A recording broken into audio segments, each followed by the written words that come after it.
Saya langsung ke Bapak Yanes Rapami Escape selaku Kasih PTM dan juga Keswa pada Dinas Kabupaten Kepulauan Yapen. Nah, Bapak, bicara mengenai soal dampak cuaca nih terhadap kesehatan. Apa saja jenis penyakit yang dapat dialami ketika perubahan cuaca berlangsung secara terus-menerus, Pak? Iya, baik. Di akhir-akhir ini memang kita sedang dilanda oleh cuaca yang sangat kelihatan sekali, yang sekarang iklimnya sangat cukup mengganggu kita semua. Iya.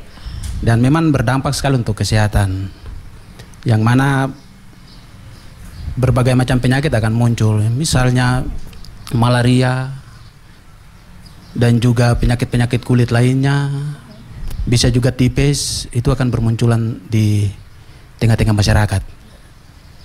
Baik Bapak, nah penyakit apa saja nih Pak yang paling parah dan bisa dikatakan butuh waktu yang lama nih untuk proses penyembuhannya? Sudah tentu malaria menjadi penyakit nomor 1 sekali, karena kita di Papua ada dalam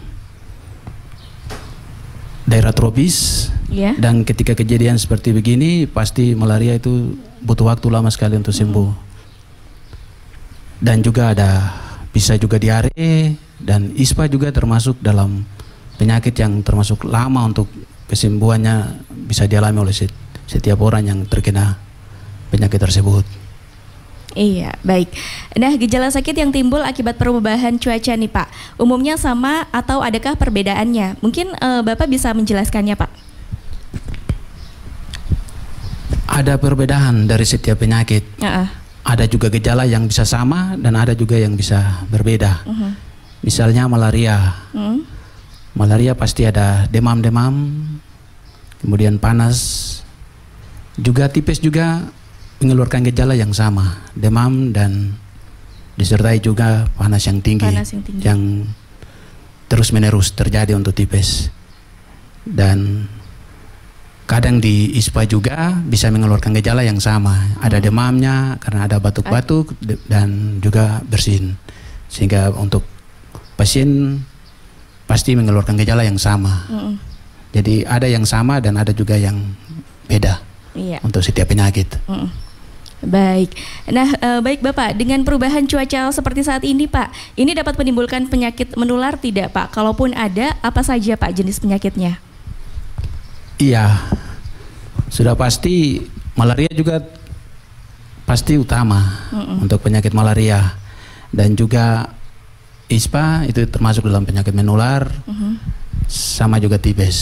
Tipes juga ya. Dan kalau kondisi cuacanya seperti begini, sudah pasti penyakit ISPA, diare juga akan muncul lagi, dan itu semua akan terjadi. Dan itu semua ada dalam penyakit menular. Dan untuk itu kita butuh kewaspadaan untuk kewaspadaan yang tinggi ya Pak ya.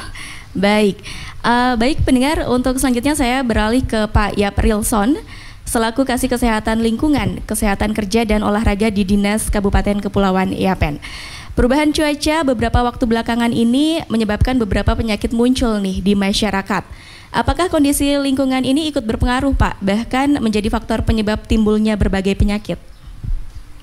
Baik, terima kasih.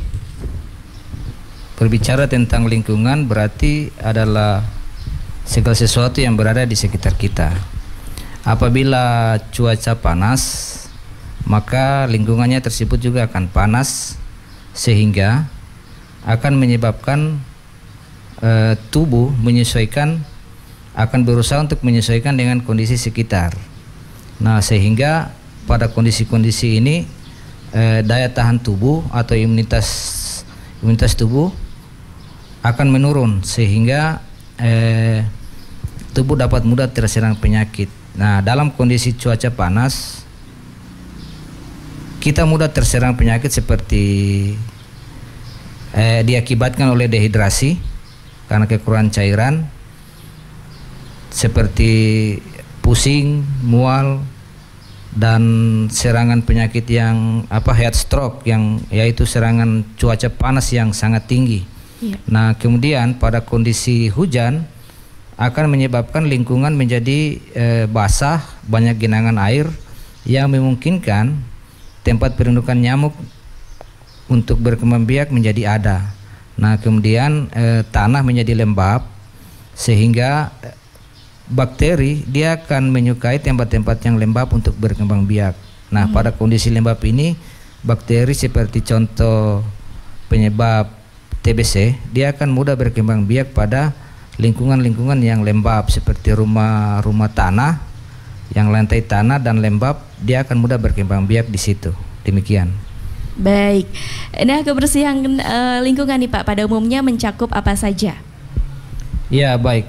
Berbicara tentang kebersihan lingkungan, yang pertama kebersihan lingkungan kita berbicara dalam lingkup kita tempat tinggal ya.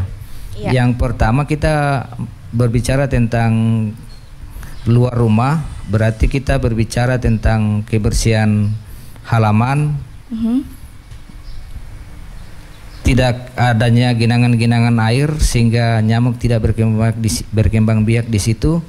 Kemudian lingkungan dalam rumah perlu juga diperhatikan, dalam rumah bebas tikus, terus tidak menggantung pakaian di dalam rumah sehingga menjadi tempat untuk beristirahatan nyamuk. Nah, kami di Kesehatan Lingkungan ada yang dinamakan 5 pilar STBM. STBM ini adalah sanitasi total berbasis masyarakat. Nah, itu yang kami kerjakan dalam tugas kami sebagai Kesehatan Lingkungan. 5 pilar ini adalah yang pertama, masyarakat membuang tinja atau kotoran pada jamban, tidak membuang kotoran di tempat terbuka atau di sembarang tempat. Yang kedua, kami dari Kesling melihat masalah sampah rumah tangga. Nah, yang ketiga, penyediaan air bersihnya. Yang keempat, pengelolaan air limbah rumah tangga. Dan yang kelima, pilar yang kelima yaitu cuci tangan pakai sabun setelah selesai melakukan aktivitas, seperti contohnya mengganti popok bayi atau habis buang air besar harus cuci tangan pakai sabun. Demikian. Oke, harus di air yang mengalir ya Pak ya? Iya, benar sekali. Oke. Nah, kalau tadi kita sudah membahas mengenai lingkungan nih Pak, untuk selanjutnya kita akan membahas mengenai air nih Pak. Apakah air yang tercemar ini juga dapat menjadi salah satu penyebab terganggunya kesehatan masyarakat Pak? Iya, benar sekali.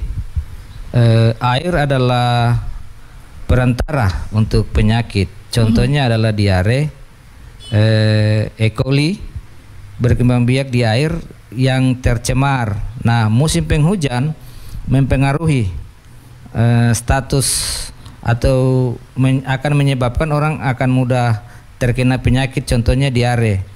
Nah, kita tahu bersama musim hujan kadang menyebabkan banjir sehingga sumber-sumber air yang ada di masyarakat seperti sumur akan kemasukan air dari luar akibat meluapnya banyaknya air. Nah, apabila air tersebut tidak dikelola dengan baik seperti dimasak sampai mendidih, maka akan menyebabkan penyakit diare. Yang kedua, air juga ini adalah sumber penularan dari tipes. Nah, apabila habis banjir kita bersentuhan dengan banjir, membersihkan rumah yang kena banjir, kemudian ada bibit tipes di situ, maka kita juga akan bisa kena penyakit tipes. Demikian. Baik. Pak Yaprilson, ketika curah hujan ini cukup tinggi nih Pak, sehingga membuat saluran air menjadi macet, seharusnya langkah yang tepat itu seperti apa Pak yang harus kita tempuh sebagai masyarakat? Ya, baik. Saluran air adalah tempat untuk air mengalir, bukan untuk tempat pembuangan sampah.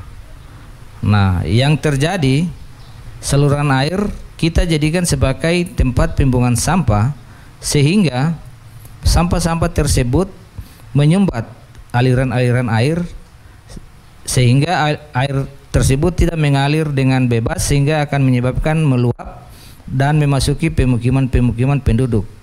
Demikian. Baik, jadi tidak disarankan ya Pak, sangat tidak disarankan untuk membuang sampah di selokan-selokan nih. Karena di padat karya itu sering sekali banjir. Ini keluhan saya nih.